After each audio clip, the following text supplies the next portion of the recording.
ឆ្អីគេទុំជួបគ្នាសោះមកសារភាពស្នេហ៍ចុះណានាគេប្រាប់ថាស្រឡាញ់គាត់ឯងគ្រាន់តែថាចូលចិត្តហើយនឹងអាចធ្វើការជាមួយគ្នាបានតានៅយប់នោះពួកគេទាំងពីរបានស្នាក់នៅក្នុងព្រៃជាមួយគ្នាហើយខូអាគូបានអង្គុយអោបកបិតរបស់នាងអត់ព្រមដេកនោះទេនាងប្រាប់ថាវាគឺជាទម្លាប់របស់នាងដែលត្រូវតែការពារខ្លួនឯងចឹងហើយសែនខូបាននិយាយថាមិនបាច់ភ័យទេគាត់មិនហ៊ានធ្វើអីតព្រៃដូចជានាងទេយីគេជាមនុស្សមកដាក់ងាយឲ្យគេថាតព្រៃមិនចេះអាប៉ានេះនិយាយចូលដល់សាច់ការវិញខូអាគូដឹងថាសែនខូហើយនឹងស៊ូខាសាគឺជាស្ត្រូវនឹងគ្នាហើយនាងស្ម័គ្រចិត្តជួយសែនខូដើម្បីប្រយុទ្ធទប់ទល់ជាមួយនឹងស៊ូខាសាពេលនោះសែនខូប្រាប់ថាគាត់ត្រូវការបង្កើតអាណាចក្រវិទ្យាសាស្ត្រមួយហើយដើម្បីអាចធ្វើអញ្ចឹងបានគឺគាត់ត្រូវការកម្លាំងមនុស្សជាច្រើនស្អែកឡើងខូអាគូបាននាំសែនខូទៅភូមិរបស់នាងហើយនៅតាមផ្លូវនាងឆ្លៀតដងទឹកក្តៅមកក្អមយកទៅឲ្យបងស្រីរបស់នាងងូតខូហាគូប្រាប់ថាបងស្រីរបស់នាងមានជំងឺយូរហើយរាងកាយរបស់គាត់ខ្សោយខ្លាំងណាស់នៅពេលនោះដោយសារតែខូហាគូនៅមានរបួសនាងមិនអាចលើកទឹកនោះដើររួចនោះទេឃើញអញ្ចឹងសែនខូរបស់យើងក៏ចង់ធ្វើជាសុភាពបុរសទៅជួយលើកនាងប៉ុន្តែមានលើករួចណាយ៉ាប់ជាងនាងទៀតក្រោយមកទៀតសែនខូបានច្នៃជារទេះមួយជួយដឹកខូហាគូហើយនឹងទឹករបស់នាងទៅកាន់ភូមិរបស់ខូអាគូស្ថិតនៅលើកោះពីរនៅក្បែរគ្នាដែលមានប្រជាជនរស់នៅប្រហែលជា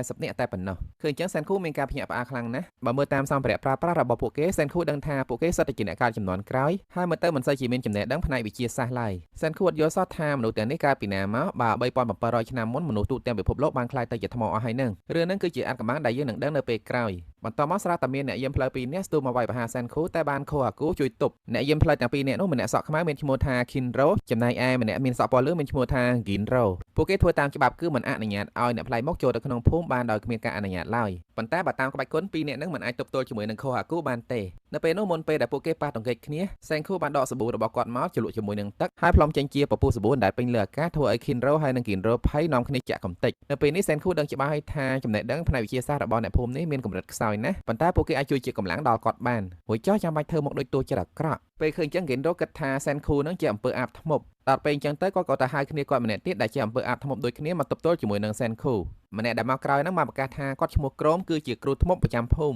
ិហើយបើតាមសម្ដីរបស់គាត់ដូចជាមានចំណេះដឹងផ្នែកវិទ្យាសាស្ត្រខ្លាំងគួរសមគ្រាន់តែគាត់អត់ហៅថាវិទ្យាសាស្ត្រទេគាត់ហៅថាអំពើអាបធ្មប់បន្តមកក្រមបានបបួលសែនខូទៅប្រកួតវិទ្យាអាបធ្មប់ជាមួយគ្នានៅកន្លែងមួយទៀតឆ្ងាយពីភូមិបន្តិចហើយបើតាមគិនរ៉ូស្មានសែនខូនិងក្រមប្រហែលជាបាញ់សិលដាក់គ្នាហើយមើលទៅប៉ុន្តែមិនមែនចឹងទេក្រមបានបង្ហាញឲ្យគេឯងមើលឃើញថាគាត់អាចបដូរពណ៌របស់ភ្លើងបានម្ដងគាត់ធ្វើឲ្យភ្លើងប្រែជាពណ៌នេះម្ដងទៀតប្រែជាពណ៌នោះក្នុងចិត្តរបស់ក្រមគិតថានៅពេលដែលសែនខូបានឃើញហើយសែនខូនឹងព្រមចោះចាញ់គាត់ហើយសូមគាត់ធ្វើជាគ្រូប៉ុន្តែមានណាសែនខូបកស្រាយខ្ទេចថាក្រមបោះសារធាតុអីខ្លះចូលទៅក្នុងភ្លើងដូចអញ្ចឹងក្រមភ្ញាក់ផ្អើលឡើងចង់លៀនក្របភ្នែកប៉ុន្តែក្រមនៅតែមិនព្រមចោះចាញ់ហើយឡើងទៅបន្ទប់របស់គាត់យកឧបករណ៍រាងមូលដូចបាល់មួយមកដកខាត់ក្រោយមកគាត់បានយកចង្អុលដៃទៅដាក់ក្បែរច្រមុះរបស់គិនរ៉ូធ្វើឲ្យគិនរ៉ូមានអារម្មណ៍ថាឆក់ឡើងភ្ញាក់ហើយនៅពេលដែលសែនខូពិនិត្យមើលដុំមូលនោះគាត់ដឹងថាអាដុំមូលនឹងធ្វើពី sulfur ហើយបើសិនជាយកស្បែកទៅខាត់វានឹងបង្កើតចរន្ត static ខ្លាំងជាងប្រើដៃទៅខាត់វាឆ្ងាយណាស់ជាធម្មតានៅពេលដែលមនុស្សមានចរន្ត static នៅក្នុងខ្លួនច្រើនសក់ឡើងបាសបន្តមកអ្វីដែលសែនខូចាប់អារម្មណ៍ជាងគេគឺក្រមបានប្រមូលវត្ថុធាតុដើមហើយនឹងរ៉ែផ្សេងយកទៅស្តុកនៅក្នុងឃ្លាំងរបស់គាត់ច្រើនណាស់ក្រមប្រាប់ថាគាត់ចូលចិត្តប្រមូលរបស់អស់ហ្នឹងយកមកផ្សំគ្នាលេងដើម្បីពិសោធន៍មើលប្រតិកម្មរបស់វាបន្តមកក្រមបានរវល់សែនខូភ្នាល់ម្ដងទៀតជាលើកចុងក្រោយគឺភ្នាល់គិតលេខបើសិនបើសែនខូឈ្នះគាត់នឹងឲ្យរបស់គាត់ទាំងអស់ទៅសែនខូហើយដើរតាមសែនខូទៀតលទ្ធផលយើងដឹងស្រាប់ហើយមិនបាច់និយាយទេអារឿងគិតលេខសែនខូគឺលេខ1ហើ